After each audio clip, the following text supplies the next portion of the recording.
Kita sedikit spesial dan sedikit santai. Temanya juga ya, akan disampaikan tema santai. Ini sebetulnya sudah lama saya didesak oleh teman-teman di Majelis Gajah. Sudah setahun yang lalu sebetulnya saya diminta untuk menyampaikan latar belakang dan siapa saya sesungguhnya. Tapi sering dan selalu saya abaikan. Saya jawab, sepertinya tidak terlalu penting siapa saya sebelumnya. Tetapi makin ke sini, isu pembicaraan terkait dengan saya yang muncul melalui mimpi teman-teman, itu semakin sering terjadi. Maka dalam 1-2 bulan terakhir, permintaan itu semakin banyak lagi. Maka saya merasa mungkin memang perlu agar tidak terjadi fitnah dan harus keluar dari mulut saya sendiri. Dan pertimbangannya adalah ini untuk menenangkan, mententramkan teman-teman seperjuangan agar punya keyakinan, bisa membela, mengklarifikasi, dan meyakini bahwa perjuangan Majelis Gajah dipimpin oleh orang yang jelas. Dan ini memang menyangkut sebuah perjuangan besar ke depan. Maka dari itulah akhirnya dari hasil pemikiran saya, hasil renungan, pada pagi ini saya akan terbuka di publik menceritakan profil dan latar belakang saya pribadi. Itulah barangkali tema pada pagi ini. Rekan sekalian, dengan pertimbangan tadi, maka saya akan menyampaikan secara sedetail mungkin. Jadi, pada Ahad pagi ini, relatif kita membahas hal yang cukup santai ya, karena ini hal santai sebetulnya. Pertama, dari sisi keluarga, ini hal yang sejak lama tidak pernah saya sampaikan kepada siapapun. Bahkan dalam pergaulan, bahkan saya mendirikan ada 3 organisasi yang cukup besar. Ya. Artinya cukup besar itu cabangnya ada di seluruh Indonesia. Bahkan pernah membuka cabang di luar negeri. Di Australia dan Belanda dulu. Tidak ada yang tahu latar belakang saya siapa. Bahkan sampai dengan pindah di Tanah Ujlah ini, keluarga besar saya baru tahu. Bahkan sampai hari ini, mayoritas anak-anak saya juga belum tahu. Karena tidak di tempat Ujlah ini. Jadi yang tahu itu adalah yang sudah Ujlah di sini. Jadi anak saya yang paling besar, anak saya yang kedua, tidak tahu. Sampai sekarang. Artinya, saya menyampaikan ini karena desakan dan untuk kepentingan dakwah juga. Jadi saya paling kurang suka menyampaikan masa lalu dan keluarga. Bahkan, rekan sekalian, saya tutupi, saya hapus jejak-jejak masa lalu itu. Sengaja, kalau rekan-rekan melihat KTP saya, sekarang ini memang muncul. Di depan Diki Chandra itu ada Radennya.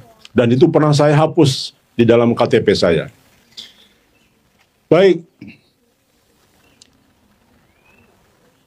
Saya memang memiliki garis keturunan dari Kerajaan Sukapura. Sukapura itu pusatnya di Tasikmalaya. Kemudian nyambung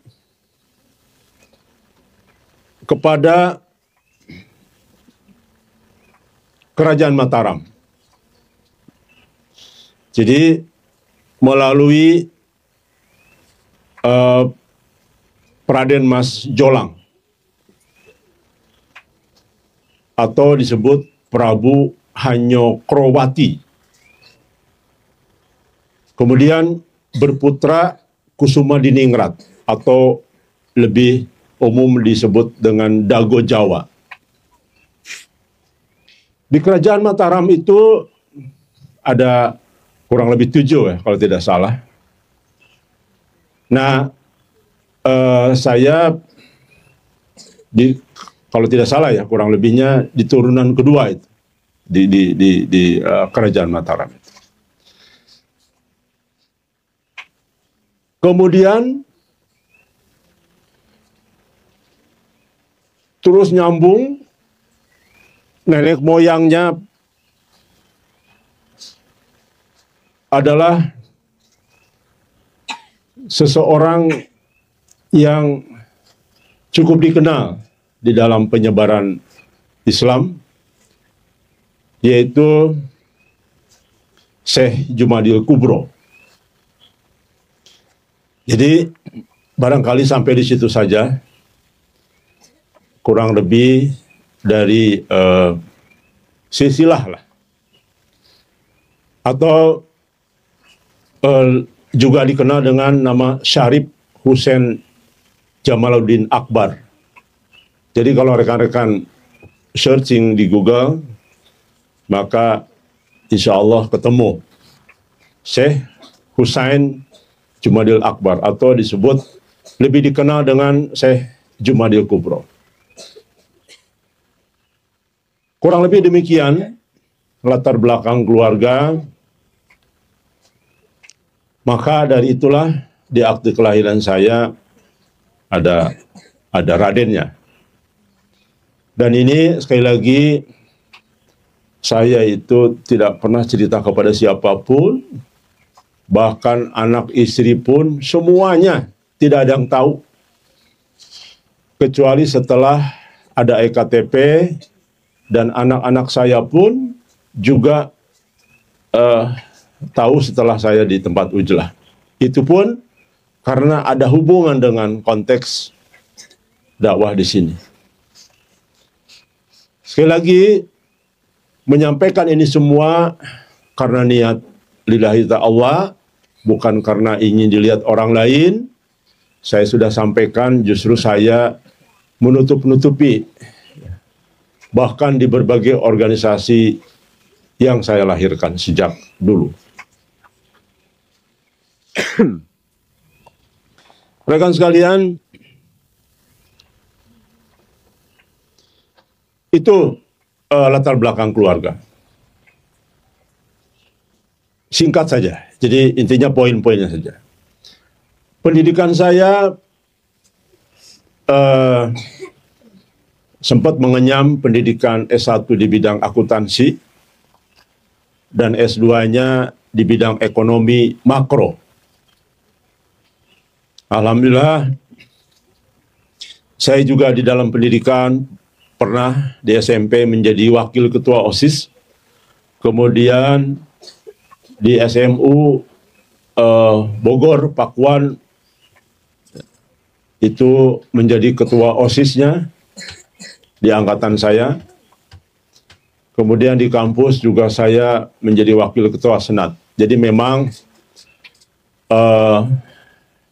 di jenjang pendidikan saya cukup aktif lah berorganisasi. Kemudian saya kira itu ya soal pendidikan, pekerjaan dan usaha. Saya sejak awal adalah seorang profesional yang bekerja di berbagai perusahaan. Ada yang kecil, sedang, dan ada yang besar. Dan alhamdulillah di berbagai perusahaan itu, walaupun bukan punya saya adalah orang profesional, saya sempat dan selalu dalam posisi middle management, ya, artinya manajer, menjadi manajer keuangan, manajer akuntansi, bahkan alhamdulillah pernah masuk ke jenjang tertinggi, pernah diangkat di 2 perusahaan menjadi direktur, yang perusahaan tersebut bukan perusahaan saya. Jadi profesional, betul-betul seorang profesional di dalam pekerjaan. Dan alhamdulillah di perusahaan-perusahaan tersebut saya selalu mendapat predikat manajer terbaik. Maka saya sering keliling dunia karena bonus dari perusahaan. Ya. Bahkan di masa-masa Krismon terakhir saya bekerja di perusahaan leasing dan bank, tapi kolaps, dan saya ditempatkan di Sumatera Utara waktu itu. Sumatera Utara, disitulah terjadi krisis moneter tahun 98 kalau tidak salah. Kemudian akhirnya saya usaha, alhamdulillah pernah mendirikan usaha Islamic Outbound, tempat wisata outbound ya, dan itu saya mengambil branding Islamic Outbound. Saya mengambil alih vilanya, tanahnya Egy Sujana, pengacara yang cukup dikenal. Jadi itu juga sahabat saya, teman saya. Walaupun dalam bidang politik berseberangan. Dan alhamdulillah usaha itu sangat maju, bahkan tamu itu antri untuk booking tempat ya, karena apa? Saya berhasil membuat Islamic Outbound yang pertama mempelopori Indonesia, bahkan menjadi 5 terbaik tempat wisata di Indonesia waktu itu, karena ada lembaga penilai wisata. Kenapa demikian? Walaupun di lahan 3,5 hektar, tapi dianggap paling lengkap dan mengusung Islam. Ada nama Islamnya ya, Islamic Outbound. Itu di daerah Bogor. Kemudian beberapa usaha lagi yang lain, dan terakhir sebelum saya meninggalkan dan secara penuh di Majelis Gajah, saya mendirikan perusahaan konsultan politik. Walaupun saya tidak terlibat dalam urusan politik, saya tidak suka urusan politik, tapi saya menjadi konsultannya. Terbatas, itu pun hanya memenangkan seorang tokoh yang ingin jadi wali kota, ingin bupati, ingin jadi gubernur, kemudian ingin jadi presiden. Alhamdulillah, saya cukup malang melintang, bahkan di perusahaan konsultan politik itu saya pernah punya karyawan sampai 60 orang. Bahkan saya punya manajernya tuh S2 semua, lulusan Australia ya. Jadi karena untuk politik ini harus memiliki pengetahuan cukup ya. Maka ada 3 orang saya rekrut lulusan Australia. Jadi itulah puncak karir saya, dan disitulah pergaulan cukup luas. Alhamdulillah tokoh-tokoh terkenal di Indonesia, dulu saya adalah bagian dari tim pemenangannya. Saya membela yang bayar, jadi bukan tim pemenangan yang sifatnya relawan, tapi saya profesional, dibayar. Jadi membela yang bayar, seperti pengacara lah. Tokoh-tokoh terkenal, saya pernah bantu Sandiaga Uno waktu menjadi wakil gubernur di DKI. Jadi saya bekerja, dibayar sekian miliar untuk memenangkannya. Ya. Tapi di Pilpres, justru saya berseberangan. Ketika dia maju dengan Prabowo, dan saya ada di pihak Pak Jokowi waktu itu. Ya. Jadi oleh Pak Jokowi saya dikontrak 2 kali berturut-turut dalam Pilpres, yaitu 2014 dan 2019 melalui Pak Luhut Panjaitan. Jadi saya direkrut oleh Bravo 5, yaitu lembaga pemenangan atau kelompok pemenangan jenderal semua, Bravo 5, ya, dikoordinasi sama Pak Luhut. Dan memenangkan Pilpres itu. Kemudian di 2019 saya direkrut lagi oleh 19 jenderal yang tergabung dalam Cakra 19. Jadi Cakra 19 itu, kalau teman-teman mendengar Bravo dan Cakra itu lambang-lambang TNI ya. Nah, saya direkrut oleh Cakra 19 yang dipimpin oleh Jenderal Andogo ya, waktu itu. Bahkan saya pernah ajak salah satu tim di sini untuk ketemu beliau. Rekan sekalian, alhamdulillah di konsultan politik saya dikenal juga biasanya berhasil memenangkan incumbent. Melawan incumbent. Sangat sulit melawan incumbent, tapi alhamdulillah saya bermanuver di dalam pemenangan tersebut, berhasil mayoritas ya, berhasil memenangkan yang ngontrak saya gitu ya. Jarang kalah, kecuali beberapa lah, karena itu pun kesulitan keuangan. Calonnya ya, mengalami kesulitan keuangan. Rekan sekalian, itulah karir saya terakhir. Dan setelah sadar bahwa Almadi sudah di tengah-tengah kita, mendirikan Majelis Gajah, saya baru berhenti secara penuh. Saya memperjuangkan dakwah akhir zaman. Secara sukarela saya menutup usaha itu, membubarkan perusahaan dan karyawan. Ya, itulah saya kira kurang lebih pengalaman usaha saya. Yang unik, setiap saya membangun usaha, saya tidak punya pengalaman apa-apa di bidang itu. Saya di bidang wisata, yaitu wisata rohani sebetulnya, Islamic outbound, juga tidak punya pengalaman. Naluri saja. So tahu. Tapi dengan so tahu itu alhamdulillah berhasil. Bahkan cukup antri waktu itu ya. Banyak yang tidak kebagian untuk booking tempat saya itu. Demikian juga konsultan politik. Bahkan saya tidak pernah membaca buku pengalaman konsultan. Bahkan tidak pernah membaca buku bagaimana menjadi konsultan politik. Tidak pernah. Satu buku pun tidak pernah saya membaca. Saya ingin jadi diri sendiri, saya menciptakan sebuah cara pemenangan seseorang menjadi gubernur, bupati, atau memenangkan partai politik. Dan Masya Allah, luar biasa waktu itu, pengalaman pertama saya dikontrak oleh Partai GAM di Aceh. Itulah pengalaman saya pertama. Jadi, waktu itu GAM memang sudah damai, dan mendirikan partai, Dan itulah pengalaman saya pertama menjadi konsultan politik. Disitulah saya mulai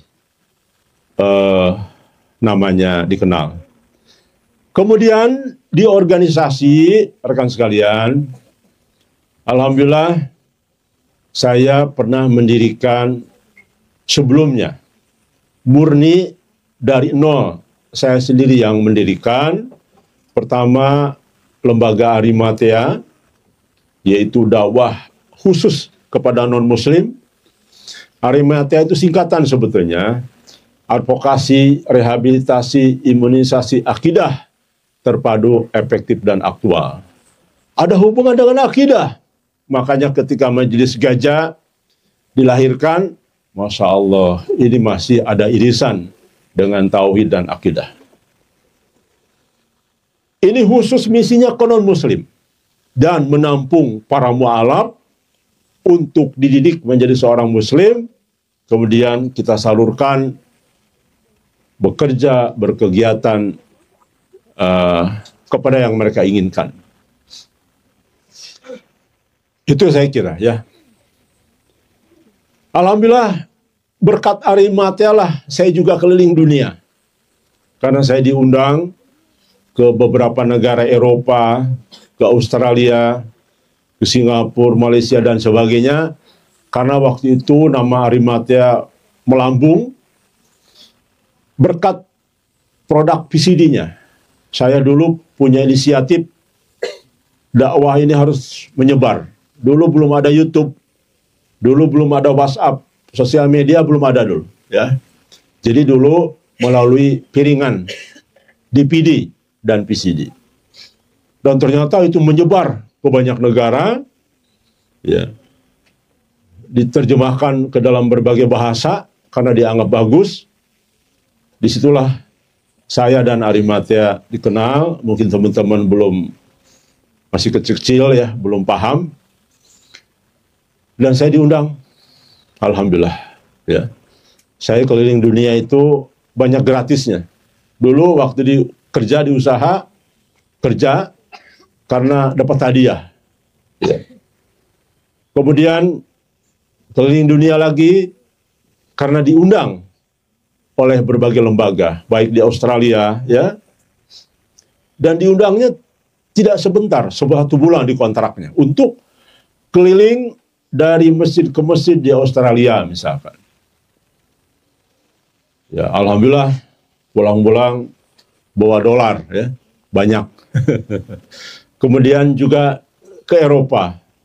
Bahkan diundang oleh di lembaga Amerika, tapi saya tidak lulus visanya waktu itu ya. Karena sedang rame-ramenya terorisme. Ada bom segala macam lah meledak di sana sini. Jadi akhirnya lembaga dakwah di Amerika gagal mengadakan saya karena saya tidak berhasil visanya keluar. Kemudian saya sempat gabung di Front Pembela Islam. Ya, waktu itu masih murni berjuang, nahi mungkar. Namun setelah mulai banyak terlibat politik saya keluar karena saya pikir kalau sebuah organisasi dakwah terlibat politik langsung, maka saya mulai berpikir tidak akan murni, dan saya keluar. Kemudian berikutnya organisasi yang juga saya terlibat, saya lahirkan dari awal, yaitu Laki Pejuang, Laskar Anti Korupsi Pejuang. Sama seperti Arimatea, dari nol saya sendiri, kemudian banyak orang gabung, alhamdulillah, sampai cabangnya. Cabangnya tidak seperti Gajah ini. Jadi benar-benar di sana dilantik, di training, ya kayak bikin ormas lah. Kemudian Laki Pejuang pun begitu, mendirikan cabang di berbagai daerah, dan alhamdulillah kita banyak melaporkan para koruptor. Bahkan karena di Laki Pejuang inilah saya memahami begitu besarnya korupsi di berbagai lini. Ya. Bahkan waktu itu akhirnya keluarlah ide untuk menggulingkan, mengkudeta Pak SBY ya, Susilo Bambang Yudhoyono. Ya. Itu pengalaman yang sangat unik. Nah, nanti kita sampaikan di pengalaman khusus ya. Saya sering demo, pekerjaan saya demo ya, untuk menekan KPK dan aparatur Kejaksaan Agung dan sebagainya. Jadi saya dulu mantan orang lapangan yang memimpin pergerakan untuk demo-demo di Jakarta khususnya ya, dan di berbagai daerah lain oleh cabang-cabang laki pejuang. Kemudian saya juga pernah mendirikan Wisma Mu'alaf atau pesantren khusus Mu'alaf. Alhamdulillah saya karena dakwah Arimatea banyak orang masuk Islam, kabur dari orang tuanya dan sebagainya ya.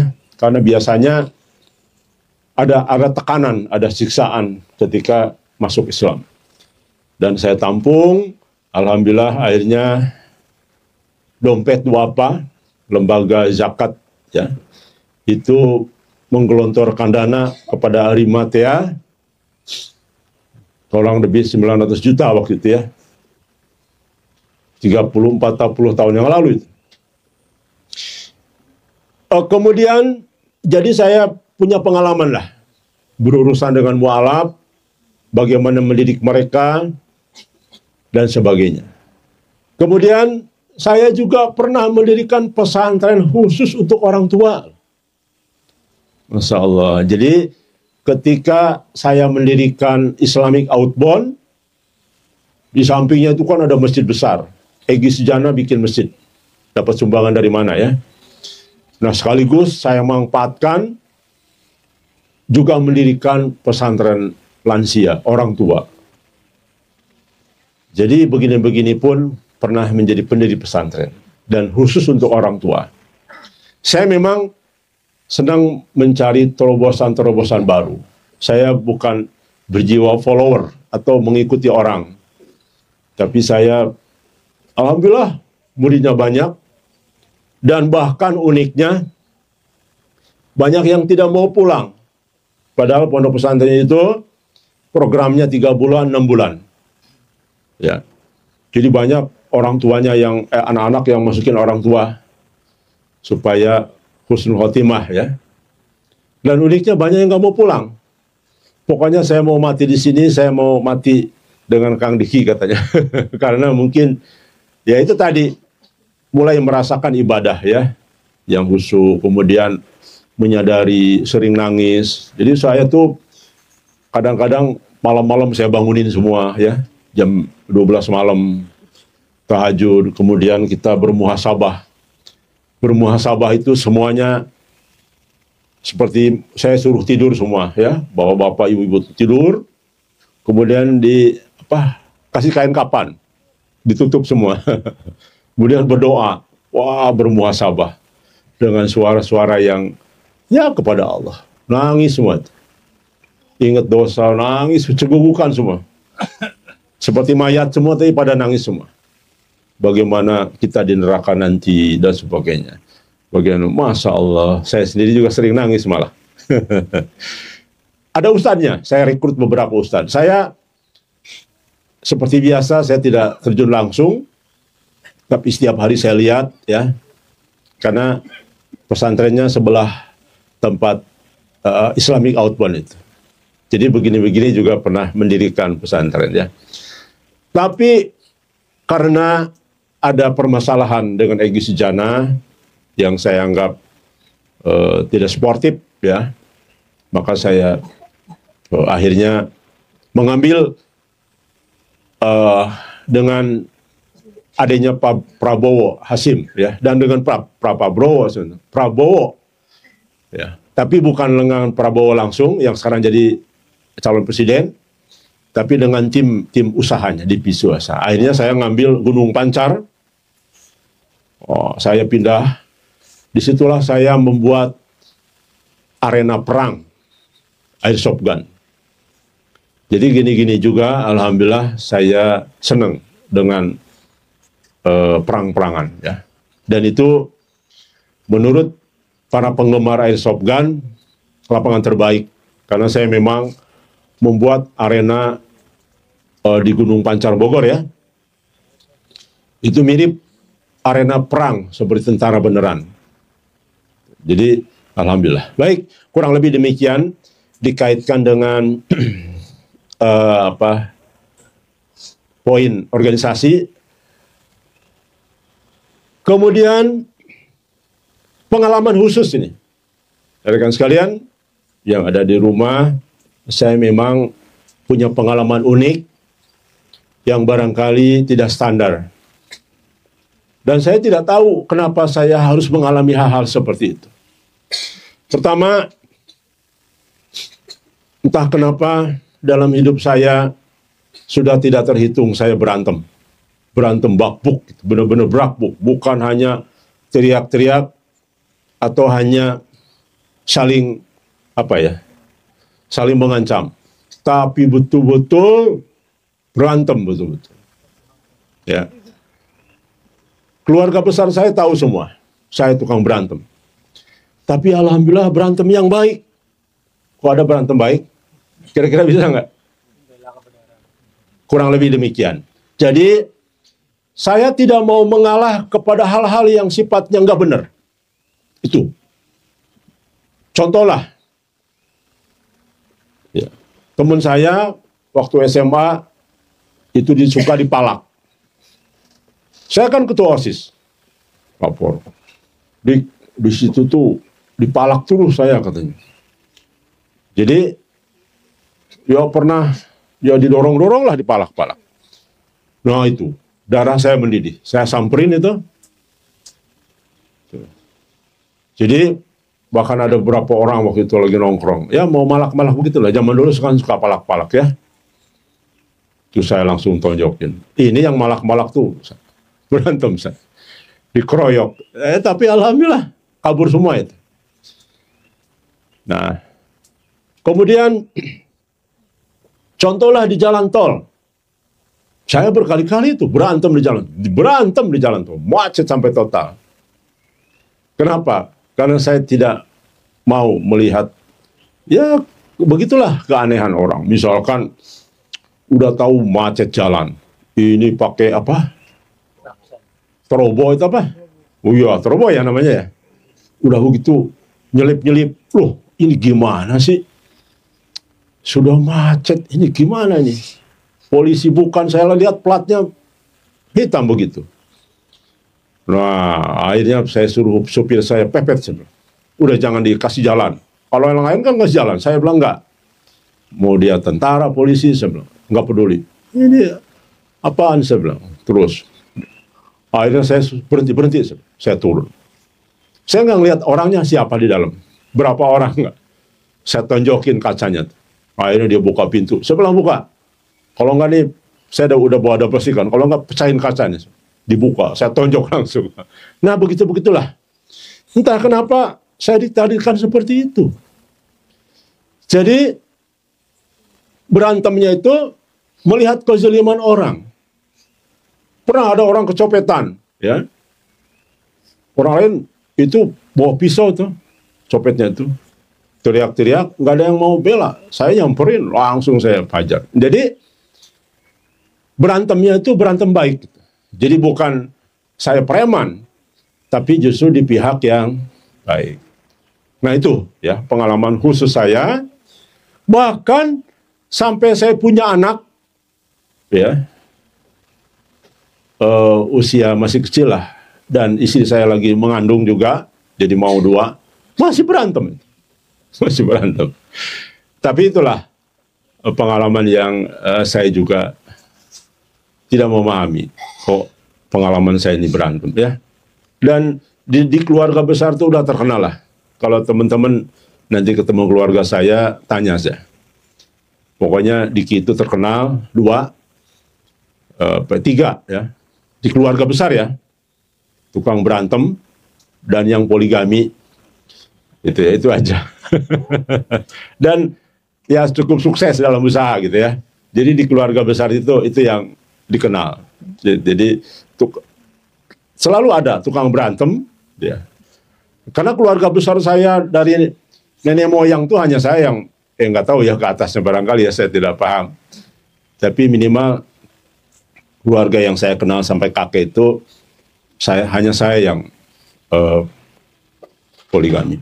Oh ya, tambahan di organisasi juga saya pernah mendirikan Mapolin. Satu tuh, ini lupa nih. Mapolin. Ini jujur saja ya. Mapolin itu apa singkatannya? Masyarakat Poligami Indonesia. Ketuanya. Saya ketuanya. Iya, yang nggak enak-enak juga saya sampaikan aja lah. Jujur ya. Nah, jujur. Seperti Muhammad Qasim kan jujur. Tangannya pegang emas jadi debu. Kan jujur dia tuh. Masih tertutup topeng Dajjal, ya jujur kan. Nah, saya pun belajar untuk jujur. Alhamdulillah, bikin heboh lagi nih Mapolin itu. Saya pernah bikin kongres Mapolin. Wah, wartawan menyiarkan. Mungkin di Google juga masih ada barangkali ya. Bahkan saya diundang di Metro TV, di beberapa TV itu, di TV One, Metro TV, membahas tentang poligami dan sebagainya. Saya tampil. Ya jujur aja, apa adanya. Ibu-ibu kata yang setuju itu. Ya. Jadi entah kenapa saya itu hidup itu aneh-aneh memang. Melawan arus, kebanyakan melawan arus memang. Arimatea juga melawan arus. Karena kok lembaga Kristiani membuat lembaga misionaris, para misionaris, mendidik misionaris. Kok Islam tidak? Saya protes waktu itu. Kenapa Islam tidak juga mendakwahkan kanon-kanon Muslim? Karena kalau yang kumpul di masjid itu ceramah, itu bukan dakwah itu. Ya, bukan seorang dai, karena dai itu kan dakwah keluar. Tetapi sekarang yang tokoh-tokoh agama itu ceramah, ya, menguatkan keimanan kita, tapi bukan dakwah. Karena dakwah yang sesungguhnya silakan tanya kepada siapapun, kepada profesor manapun. Yang dakwah benar itu adalah keluar sebetulnya. Oke ya. Itu saya kira Mapolin. Jadi pernah, alhamdulillah sampai hari ini pun pernikahan saya, pernikahan yang dicontohkan oleh baginda Nabi Muhammad SAW, dicontohkan oleh para nabi, oleh para sahabat. Istrinya lebih dari satu.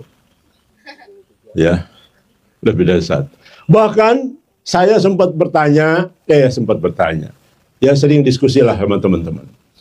Seandainya saya berkuasa, saya akan mengajukan satu undang-undang bahwa calon gubernur itu minimal wajib istrinya 3 dulu. Calon bupati minimal istrinya 2. Kenapa demikian? Karena itu adalah satu pendidikan. Jika kalian sanggup, mampu memanage istri 2, itu berarti ada satu tanda bahwa dia mampu memimpin masyarakat.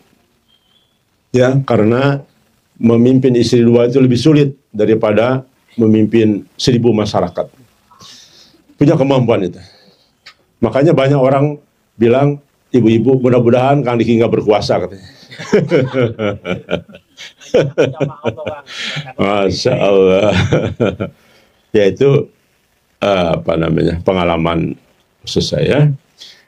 Yang berikutnya, saya tukang nyusup ke gereja.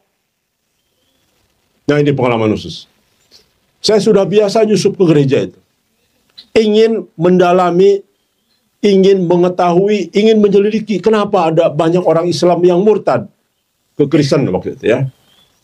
Maka disitulah saya banyak mendapatkan data, akhirnya kita PCD-kan. Dan itulah masyarakat terkejut dengan penemuan-penemuan Arimatea. Makanya saya diundang ke semua daerah di Indonesia. Saya tuh alhamdulillah hampir tidak ada kota yang tidak pernah saya kunjungi. Diundang untuk menyampaikan presentasi berbagai penemuan lembaga misi ya untuk memurtadkan umat Islam. Jadi begitu. Saya pura-pura jadi orang Kristen. Saya ikut-ikut nyanyi gereja.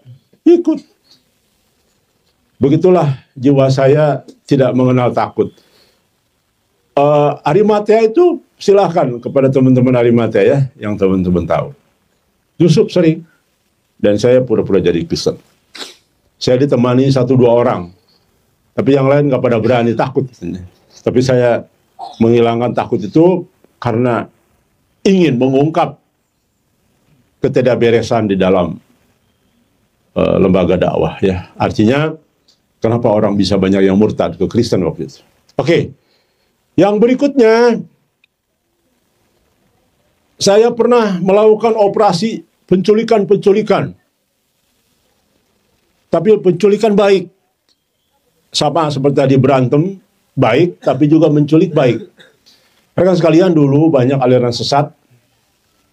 Ya, termasuk salah satunya adalah masuk ke dalam kelompok Gapatar.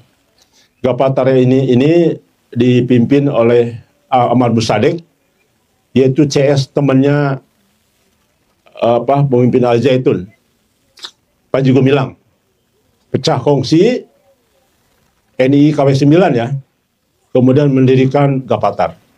Dulu Milah Ibrahim berganti-ganti nama lah.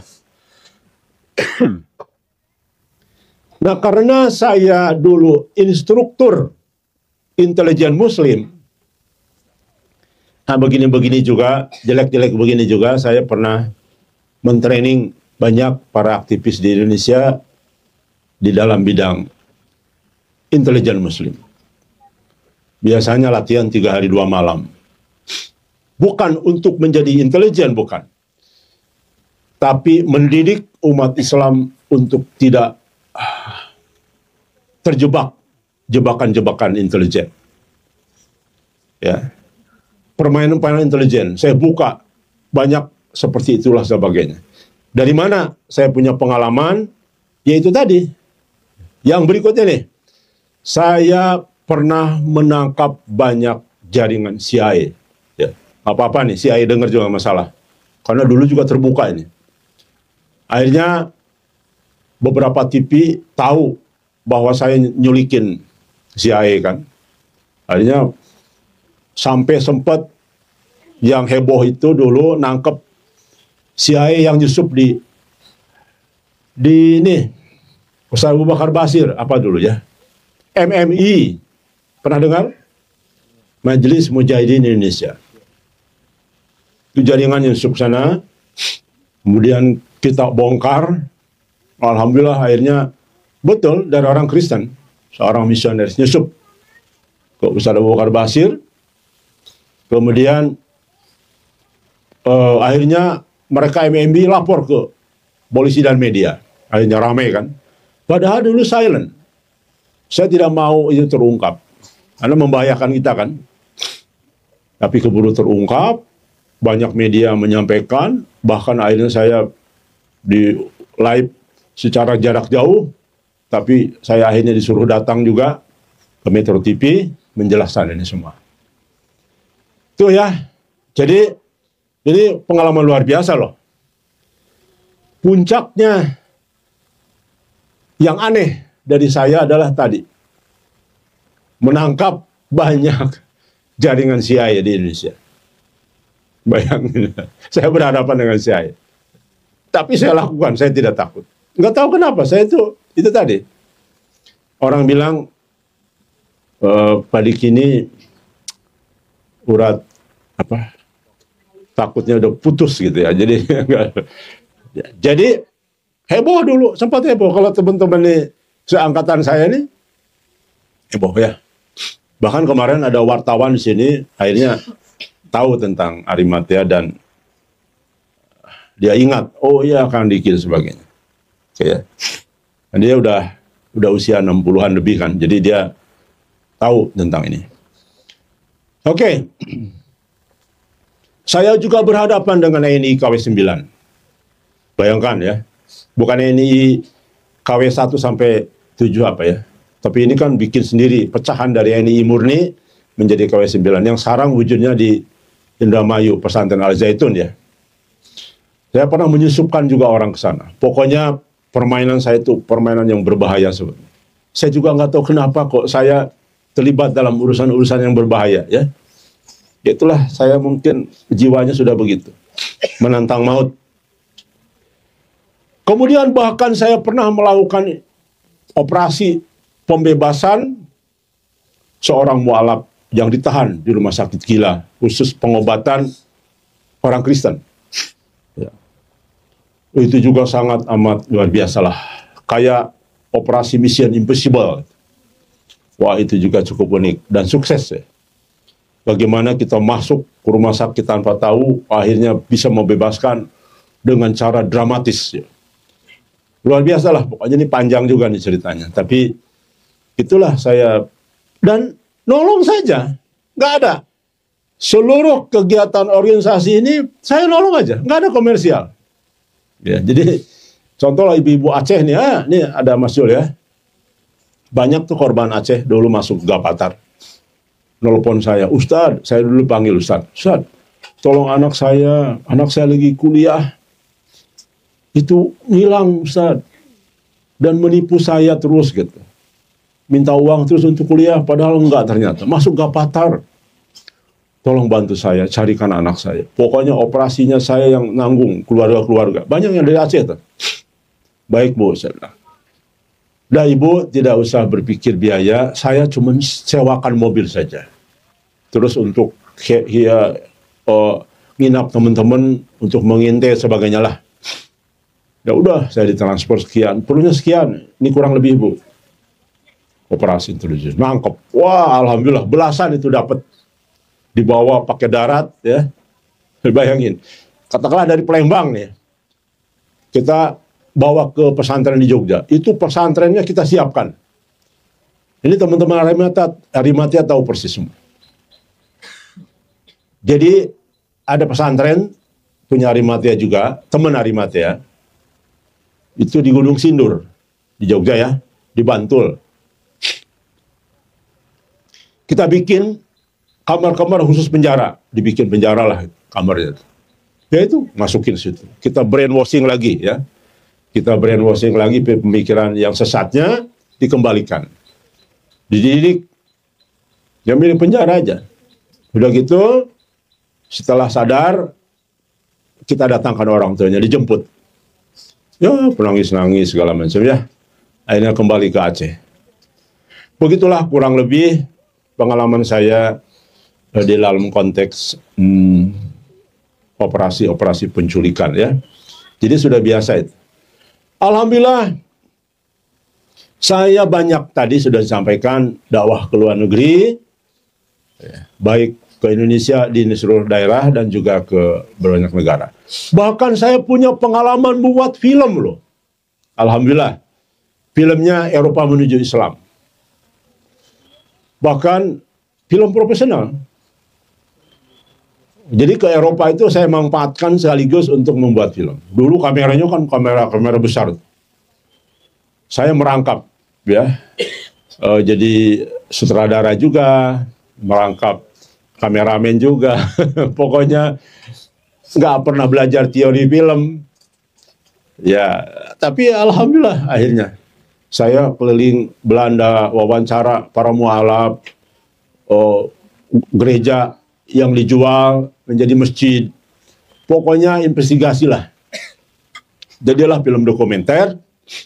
Bahkan alhamdulillah akhirnya saya putar film itu di gedung perfilman Ismail kalau nggak salah. Gedung, lupa ya, di Kuningan. Arusan saya. Ada kan gedung film. Di film di situ.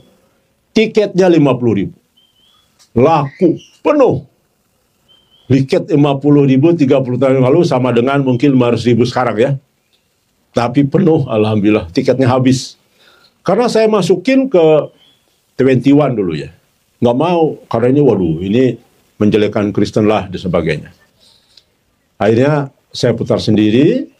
Alhamdulillah gedung Ismail mengizinkan dan diputar di sana ya. Dan saya undang beberapa pendeta. Karena saya di Arimatia itu juga dekat dengan pendeta. Bahkan saya sering diundang atau bahkan saya datang ke gereja-gereja, ke lembaga misi bagi-bagi Quran ya. Kemudian di depan mereka beberapa kali saya kuliah umum menjelaskan tentang Islam dan sebagainya. Mereka tahu saya suka nyusup, tapi mereka tahu juga bahwa itu lembaga misi nakal lah, gereja nakal. Ya sudah, silakan aja. Jadi itulah agak unik.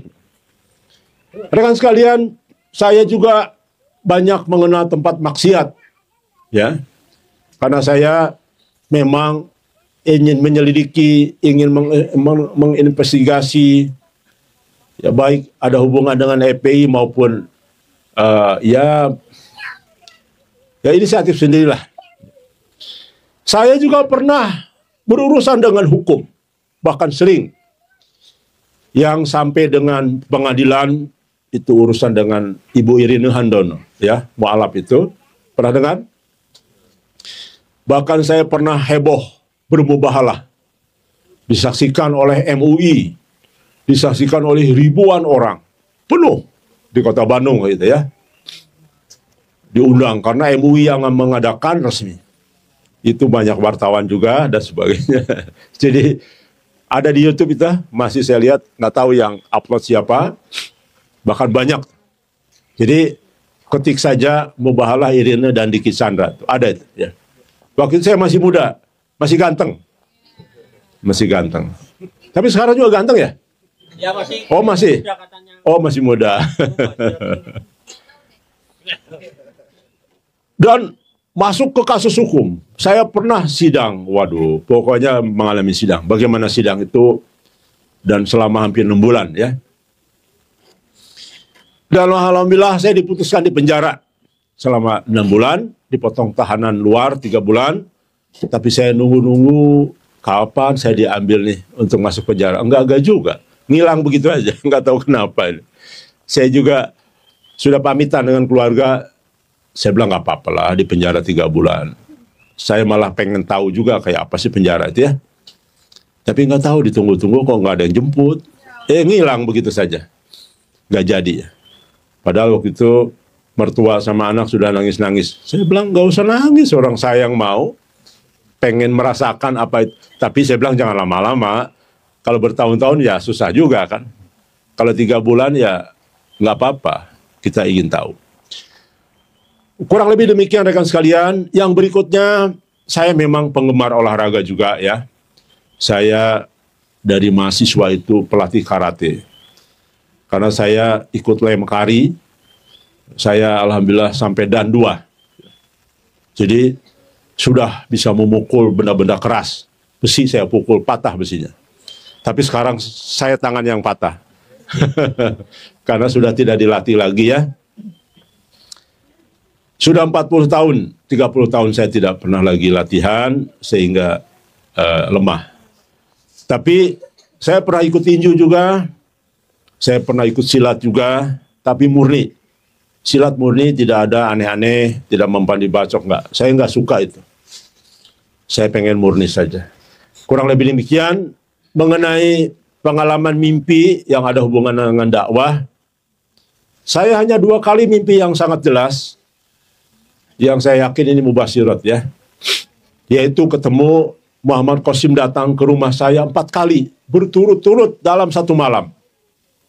Bangun lagi, tidur lagi, mimpi lagi dengan Qasim. Qasim tahu-tahu ada di rumah saya. Salah satunya, loh kok Qasim nggak pakai baju ya? Pakai celana panjang doang. Ternyata ditakwilkan, memang Qasim akan bermasalah dan mempermalukan diri sendiri. Itu artinya ya. Berturut-turut bangun lagi, tidur lagi, mimpi lagi. Semuanya dengan Muhammad Qasim. Dan semuanya keadaan di rumah. Unik memang. Yang kedua adalah mimpi saya tiba-tiba di Mekah. Kok Mekah ini di sekelilingnya masih kayak tradisional gitu. Masih jalannya kok di sampingnya tanah, ada batu. Seperti Ka'bah masa lalu ya. Nah mungkin ini isyarat bahwa Madinah dan Mekah kan akan kembali mengalami masalah ya. Mungkin begitu. Rekan sekalian, kurang lebih demikian, sudah jam 6. Itulah profil saya dan semuanya sudah terbuka. Tidak ada yang saya tutupi. Saat ini saya punya anak 12, ya. Kemudian punya istri berapa, saya tidak kasih tahu.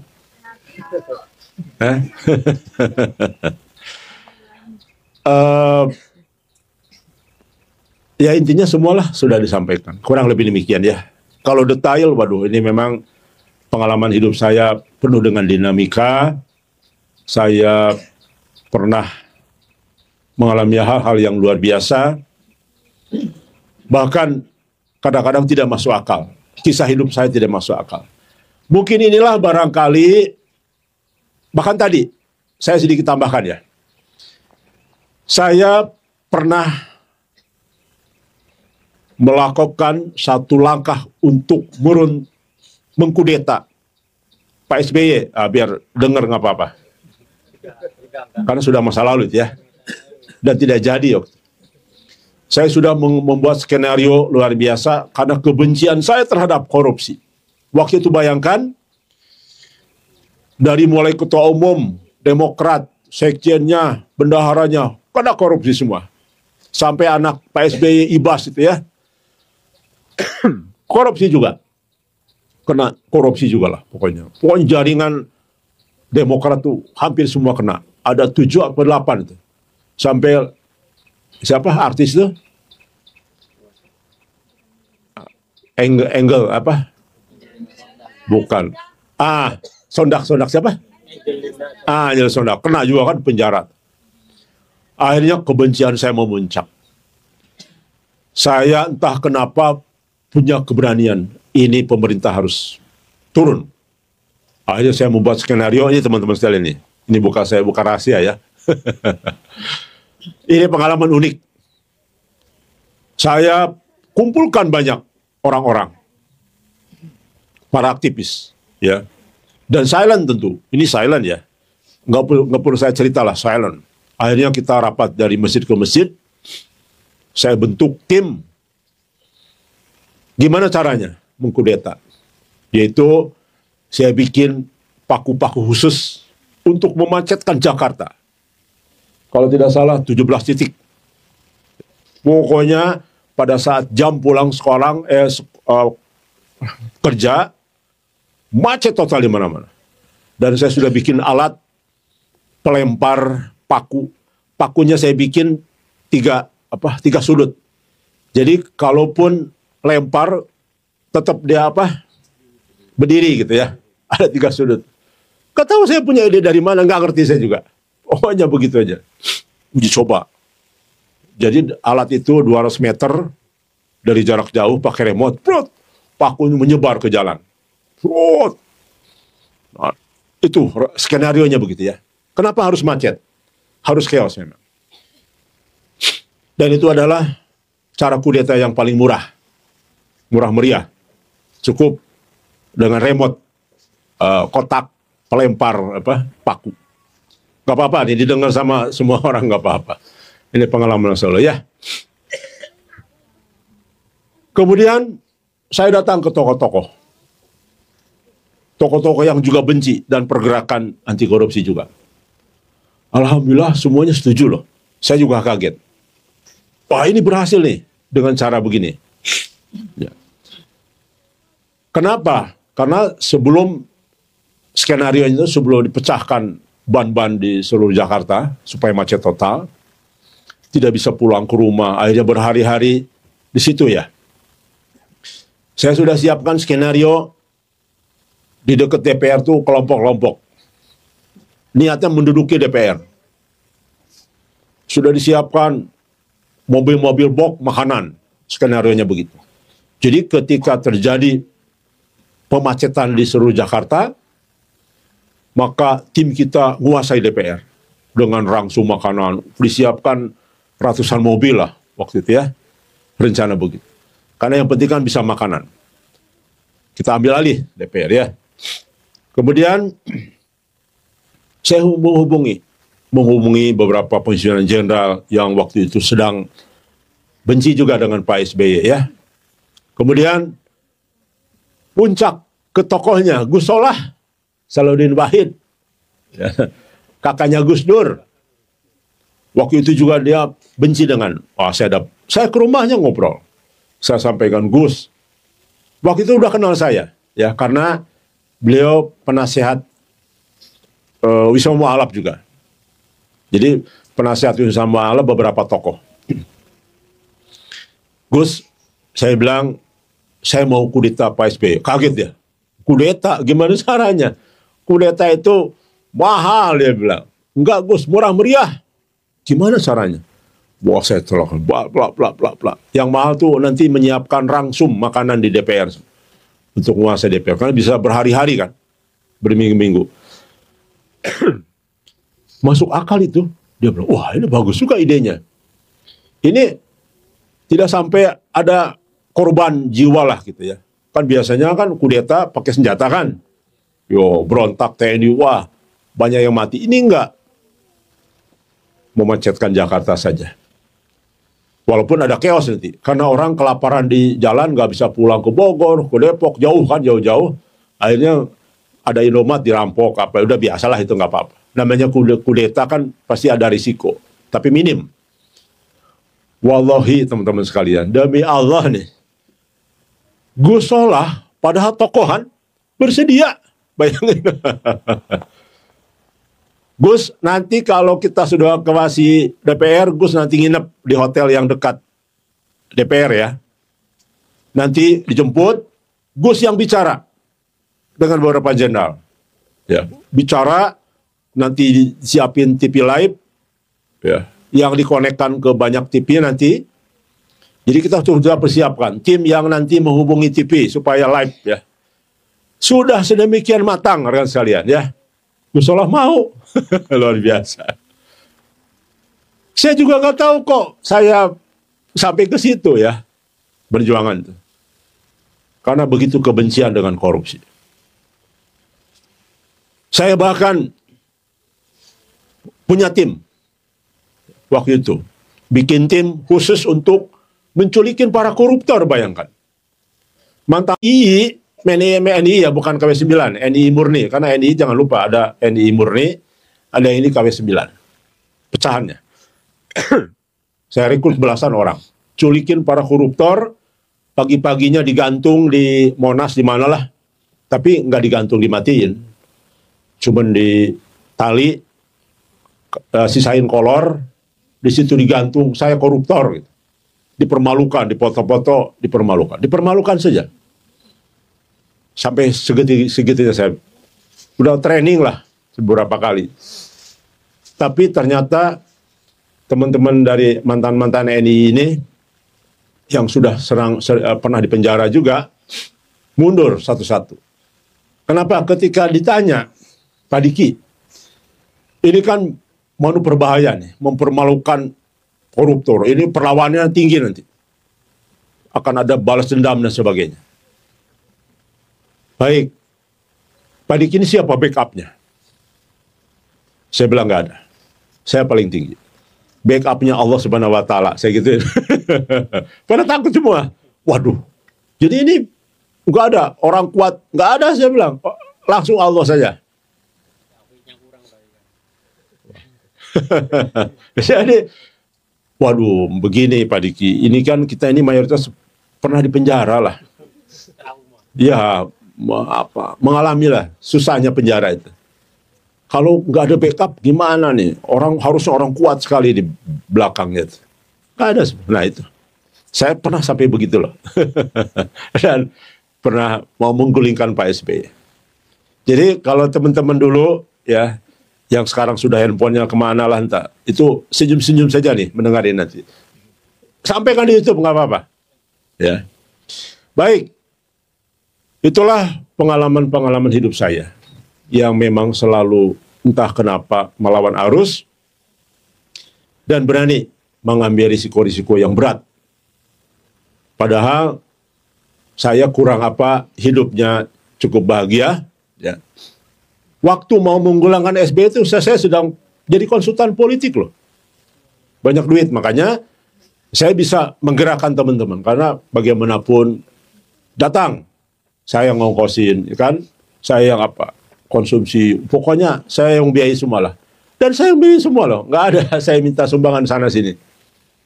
Termasuk tapi waktu mau mengkudeta Pak SBY itu saya minta donatur. Nah, Gus Solah itu saya hanya ke toko ini. Ya, dijanjikan saya mau disumbang sekian-sekian. Kenapa batal? Karena ternyata dana yang terkumpul sesuai dengan komit beberapa tokoh, akhirnya hanya 1-2 yang benar-benar nyumbang. Karena takut katanya. Waduh, ini takut gimana kalau akhirnya ketangkap. Saya jadi juga ketangkap. Pada mundur, akhirnya saya bilang, Gus, batal, Gus. Kenapa batal? Saya ceritakan. Waduh, nggak mungkin. Waktu itu, kalau tidak salah, perlu dana 10 miliar kalau nggak salah ya. Terutama untuk sewa mobil, menggerakkan massa dan menduduki DPR. Dan konsumsi. Karena harus diperkirakan 1 bulan itu. Kita demo bertahan di situ. Rekan sekalian, itulah pengalaman-pengalaman saya yang mungkin teman-teman menganggap agak luar biasa dan aneh. Saya sendiri ketika merenung masa lalu sering senyum sendiri. Masya Allah, kok hidup saya sampai segitunya ya.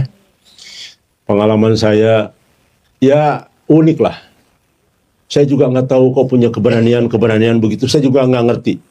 Sampai hari ini juga saya kadang-kadang berpikir sendiri. Saya kok berani gitu ya. Tapi walau alam kenapa. Baik, saya kira kurang lebih demikian rekan sekalian atas permintaan teman-teman.